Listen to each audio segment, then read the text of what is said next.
And we're back. Non-spoilers on A Knight's Tale. You're on Movie Baiters with the Farx Brothers. I'm not going to say our names again because you'll hear that in the interview portion that'll come out after this. We're with Alex Is it Rumsey? Yes. Okay. And I know I've asked you how to say your name before. Did you see A Knight's Tale when you were a young girl in school? I think we're about the same age. I think high school. Okay. I think. And was it one of your favorite movies then that is now carried over? 100%. Yes. It's so good. I love it so much. Oh, okay. I see this as a chick flick and Wow. didn't watch it until I was forced to in high school. You thought it was a chick flick? I thought it was a chick flick because Did you of how it see was any of the marketed. trailers? I did. I know that the Rotten Tomatoes consensus is that it's Rocky on horses. A sports film for sure. It's a sports movie. I wouldn't go as far as Rocky on horses, though. It's not I don't much think of Rocky. Yeah. I feel like it's closer to some sort of like hockey sports film or something. Yeah. It's that's intense. Dang it! I wish I didn't agree with you on the hockey so much. But what is each of your relationships through? And my justification for asking this is that Rotten Tomatoes uses this as the consensus. Rotten Tomatoes can be wrong, obviously, but what's your relationships to Rocky? I've seen all the films, but Okay. I mean, I have no personal We're not relationship to Rocky. Yeah. We're not interviewing you. Have you seen the Rockies? Nope. Okay.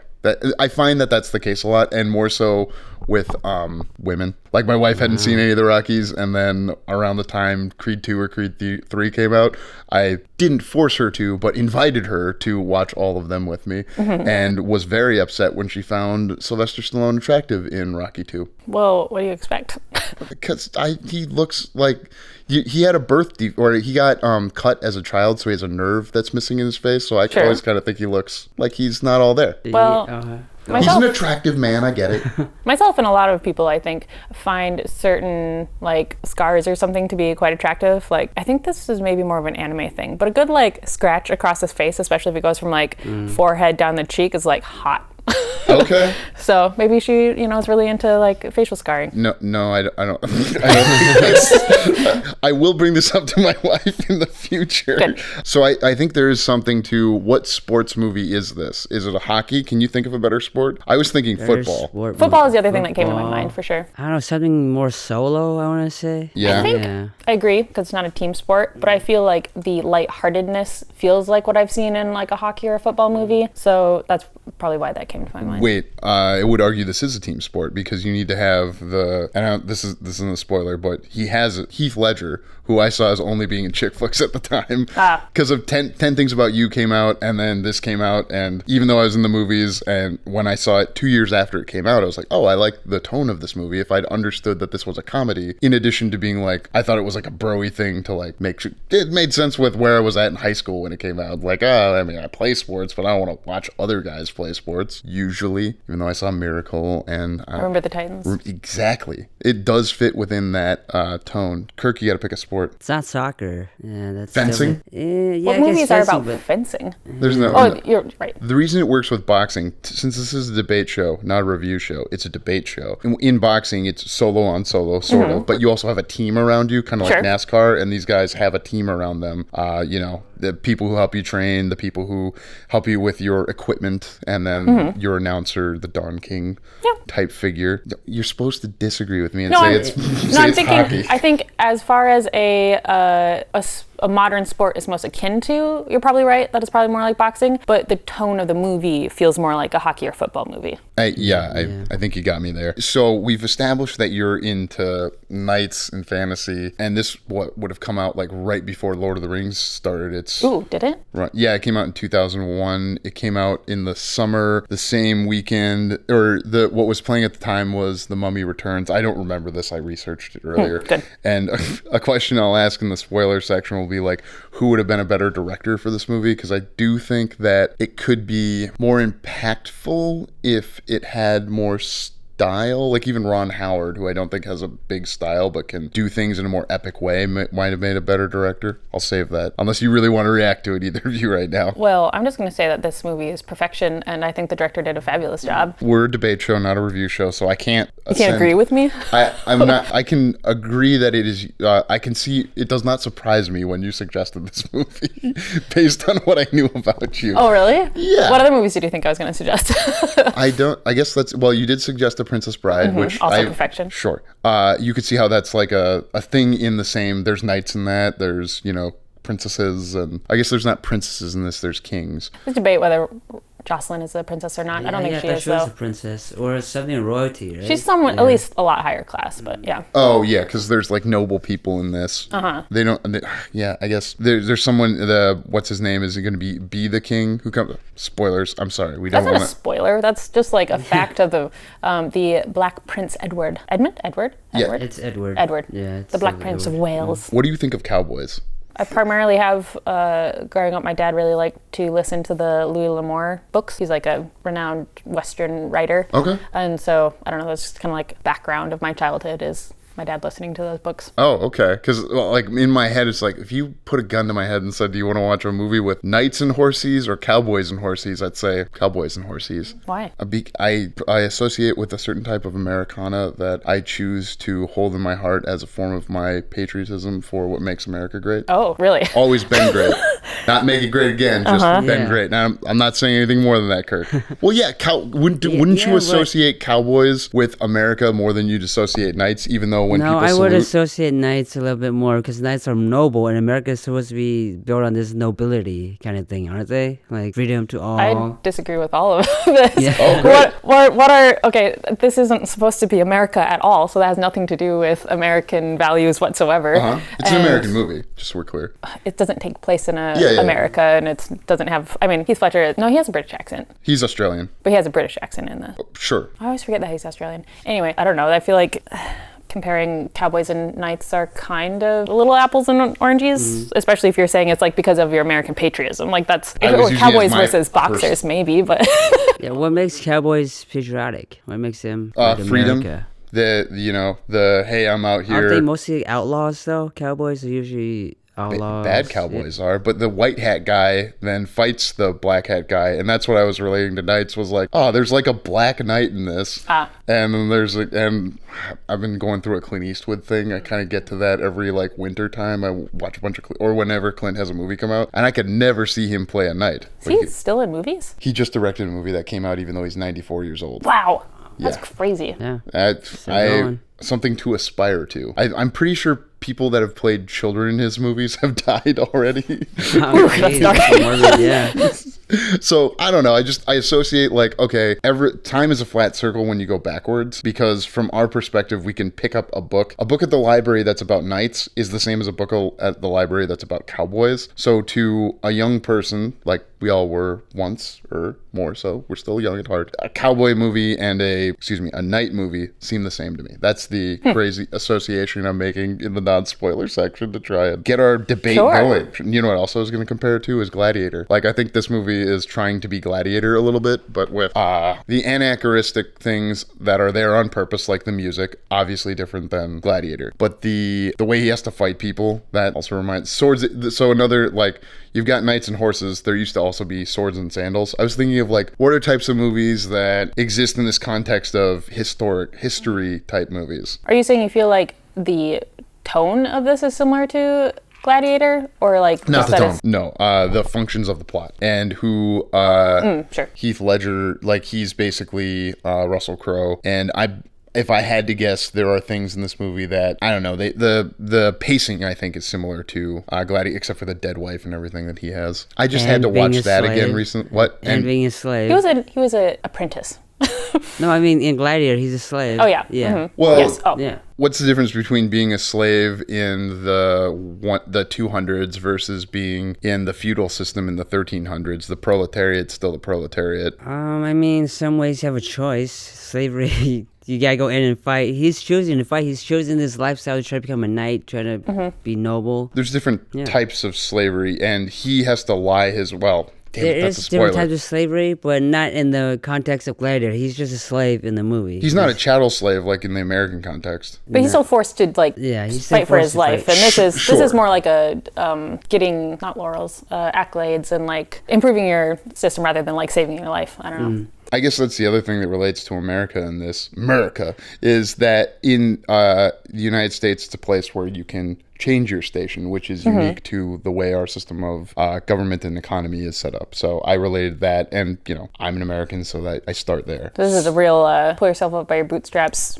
become a better change your status Americana movie for you. Change your stars. Yeah, change your stars, as it were. Definitely. The hero's journey, where people have to like change their station, I associate more with something that an American spirit, because in, for example, England, when people are too ambitious, they're criticized for being that. Whereas in the United States, you only have to be right once. Doesn't matter how many times you get it wrong. If you hit on that time where you're right and you beat all the other times and you become very wealthy or gain status, as one does in this movie, that's my argument. Why do the anachronisms work for you in terms of the music, the hair, the clothes that they wear?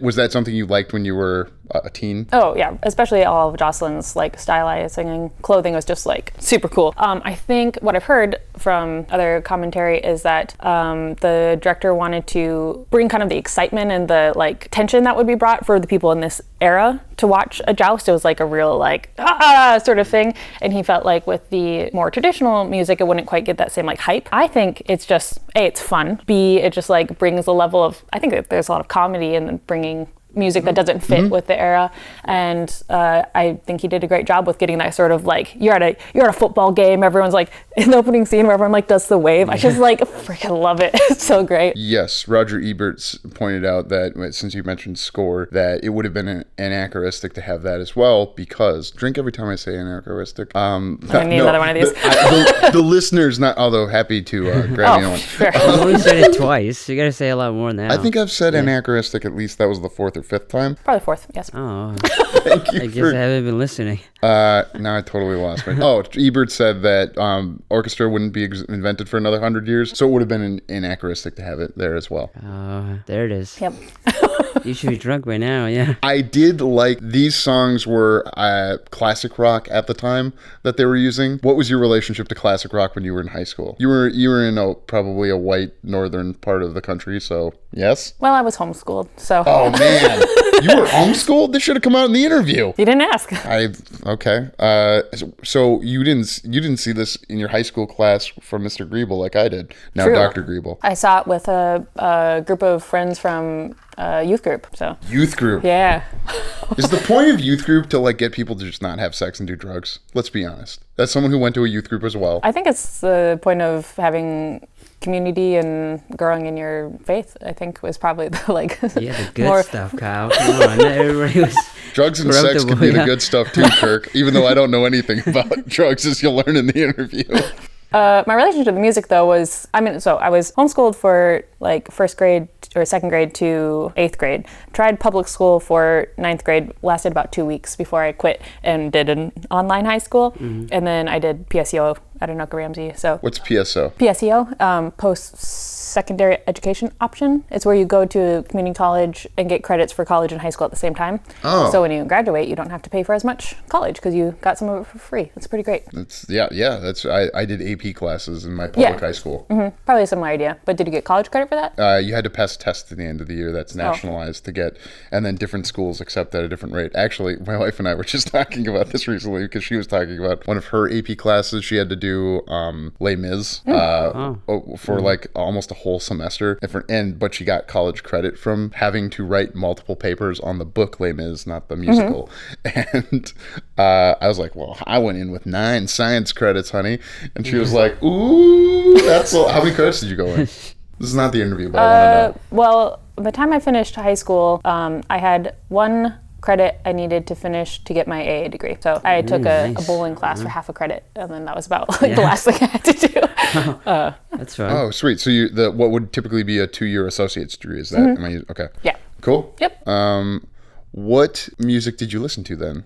At that time? Even though this is not the interview, I think it'll help for the bait. Well, I grew up with there's a lot of like KTIS kind of stuff, but also I love movie soundtracks and Broadway. So that was mostly my nerddom showing up. Sure. But my dad likes classic rock, so I was like, I didn't like seek out this kind of music, but it was kind of always like in the background, and it's obviously in a lot of like movie scores and stuff. So it's just, I don't know, it's just like fun. It feels like I want to go for a run or something. Did you say a radio station there? KTS KTIS. KTIS. It's the local Christian radio. Oh, Jesus Christ. And that's me calling out to my Savior. Did I say him in vain? Yeah. I never say it in vain. Here's what I think is in vain. Selling a Bible for your own personal profits. Crazy. Just so we're clear with other comments I've made on the narrow line I fall on. I do think everyone's questioning things now.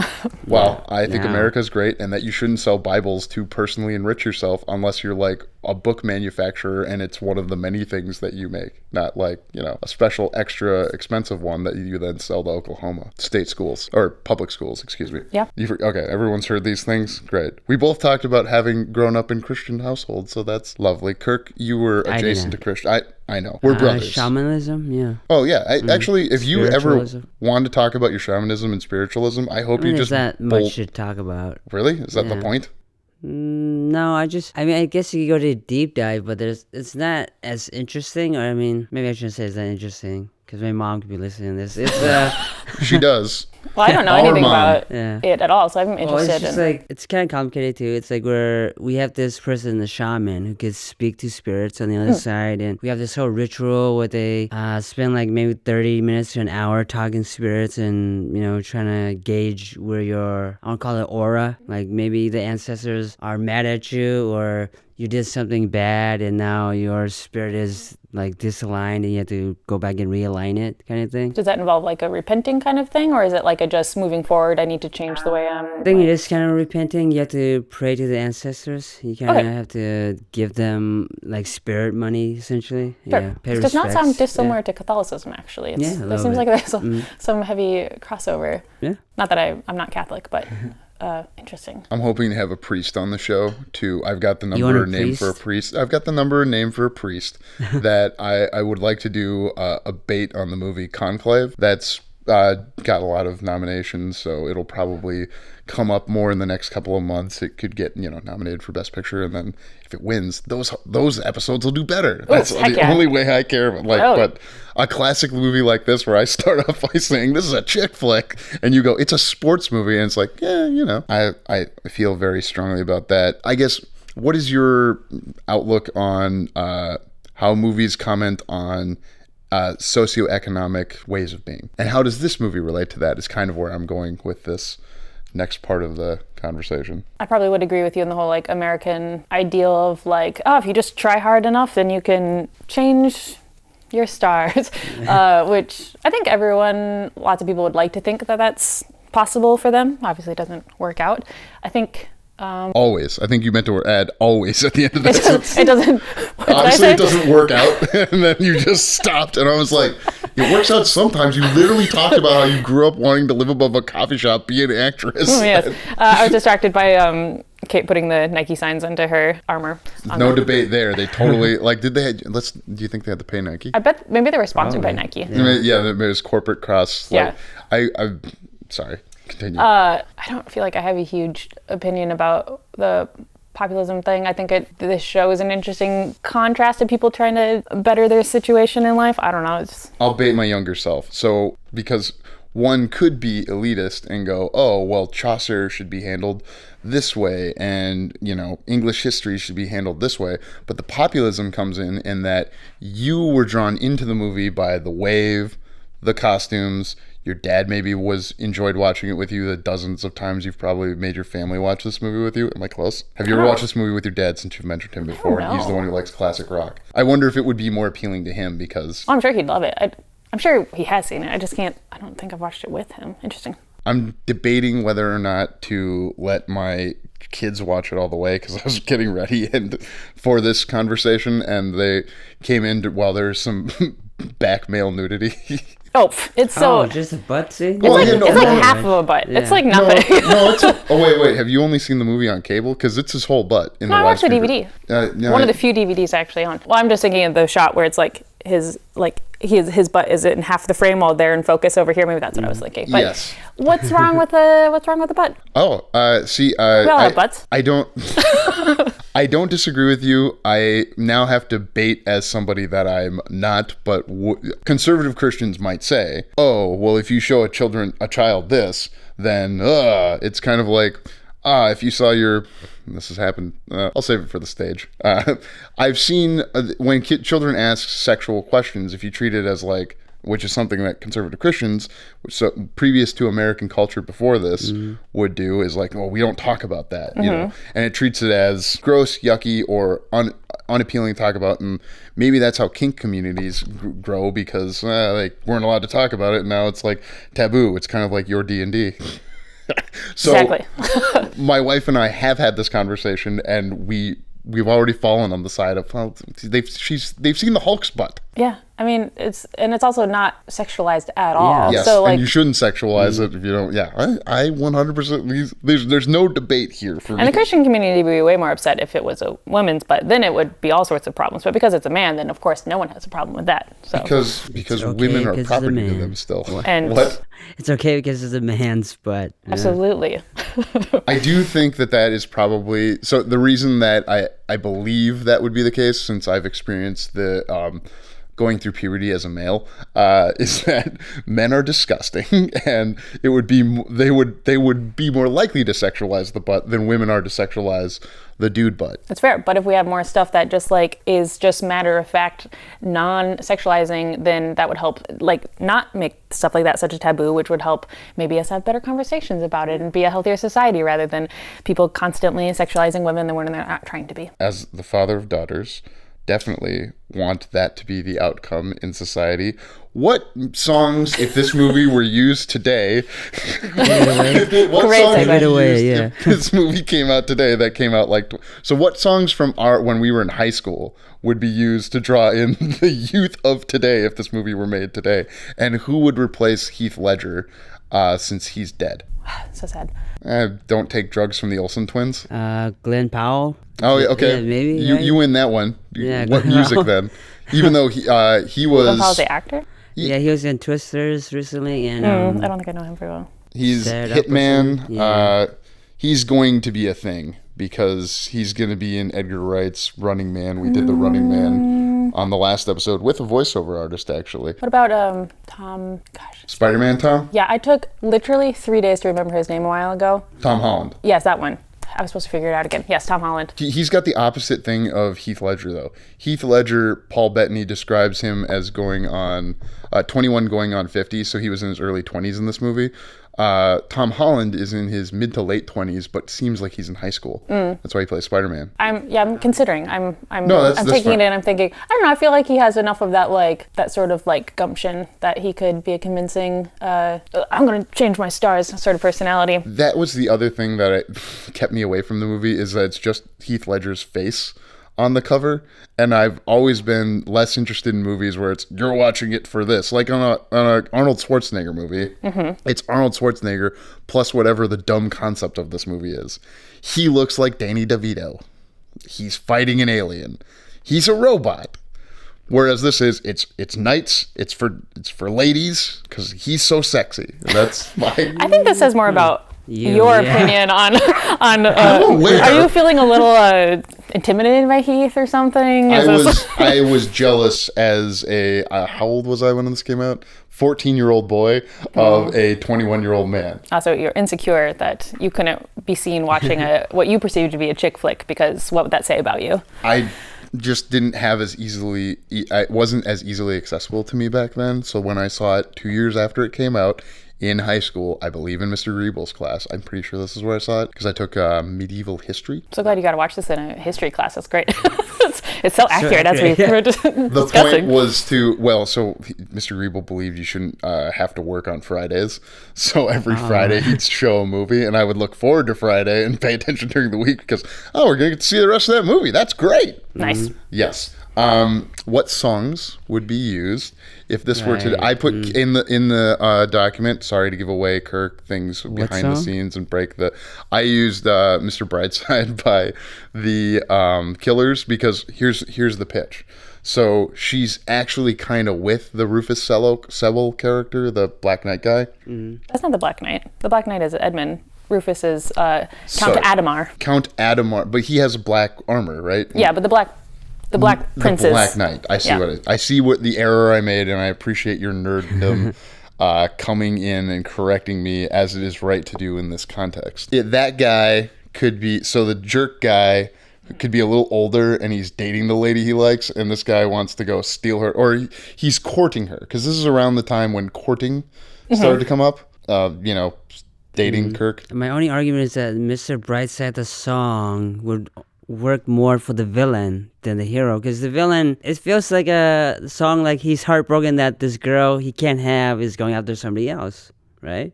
Or I see that song as being doing. She's with her, and here's the only reason I'm pitching that song as being like what has carried over from 25 years ago, because the music in this movie is 20 or 25 years old when it's in this movie, is that movie's had that song's had a real comeback in late, not with me. I'm a wedding DJ, as some people know, so I know what songs from 20, 25 years ago, people are like, I want to hear that song. It's like, you're at a wedding. So that would be one. Do you have, what did you listen to in high school? We talked a little bit about this.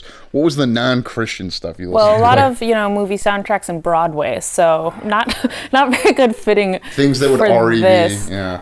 I was afraid you were going to say Switchfoot, just for the record. Just a dunk on Switchfoot. I could see a good Reliant case on You're not really.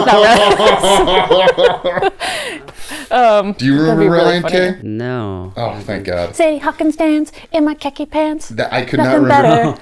Khaki pants. Do you like my sweater? No, anyways. Did they have any other songs? Of course, they had like 3 albums that are really good. I only remember that it was Sadie Hawkins dance is the popular one. I was just having this struggle with picking up music for the Dogfather, actually. I hear music and then see scenes attached to it. That's how Still Life came about. Yeah. I can't do it the other way around. So me picturing different music to this, my brain just like doesn't come up with things. And I don't have a huge knowledge of like other like current popular rock stuff. People create playlists to me of songs that they think I'd like, and then they send it to me and I like a bunch of them, and then I never follow up on like albums or artists or anything like that. So my music knowledge, or like what I like to listen to, is this wide and this deep. So for all the podcast listeners, I really wide but like an inch deep. So she threw her arms out like Kevin Costner at the beginning of Dances with Wolves, which is a horsey movie, because these are horsey movies.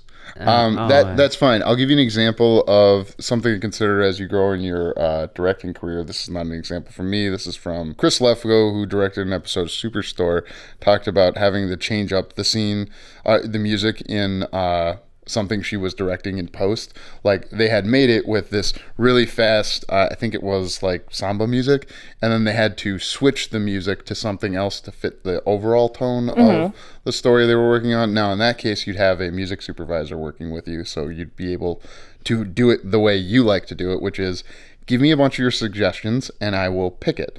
So just, you might have that experience, I hope, in the future, because you're directing something and you go, oh, well, you're getting the feedback, this music doesn't work, and then you actually have to go change the music. See, I baited you. Well, I'm not saying you're wrong. I think that's, I know. This would be a good skill to have. My brain has a hard time working in the opposite way. This is pointless because it's already been made with this music, but I think the classic rock is like a great selection for this. It'd be interesting to have it with like more current classic rock. I don't know. Non-spoiler, they're making a musical adaptation of this is coming out next year on stage. They're making a musical of A Knight's Tale? There's going to be a stage musical adaptation of A Knight's Tale, which is based on Chaucer. So like, it's in the, I don't think the movie's in the public domain, but the producers of A Knight's Tale, whoever owns the rights to it now, have and this is in 2025, we're recording this close to Christmas in 2024. That sounds crazy. Awesome. Oh, I thought you would be like, you got to see that. Well, I'm so skeptical. Fascinating. And this is coming from someone who loves musicals. I'm so curious. Movie. Yeah, I know. Is it going to be like a rock musical? Like, I want you to know how little research I put into that aspect of it. I just looked up that fact and came in assuming you guys would know that. No, so, I'm more musing aloud and like, is this going to be like... Well, it's a debate point to your point in the sense that you say, why would you want to pick different music? Well, because it's going to get adapted again. And then if the stage musical is successful enough, they'll make Mean Girls 2024. I'm so tired of remakes of things that are already like great. Like, I don't want a remake of this. I don't want a live action version of How to Train Your Dragon when the like animated is great. it's, I don't know. There's already Chaucer. Why did they need to make A Knight's Tale? I mean, It's this the same isn't, have you argument. read Yes. The Canterbury Tale? I read it in high school. This isn't in that, right? It's the first story. It's The Knight's Tale in Canterbury Tales. It's definitely based on some work of Chaucer's. So what happens in the book version? I don't think it's about someone changing their status to that degree. It's more like having Chaucer in here gives it a context for when he might have been coming up with those stories, I guess. And Because he was like missing for like a year or something. So this was the idea that he was, maybe he was off living this life in the meantime, I believe is what I've heard. this might be one of those things where you know a lot more about like Chaucer than I do. Oh Like, no, are you not at all. oh, This is okay. literally, this is the other podcast I was listening to. Oh, no, they were mentioning that. I appreciate that you took research, and I don't think it's wrong to listen to other opinions, consider them, and then potentially take them on as your own. That's what debates are for, I would hope. Debating about the nature of debate.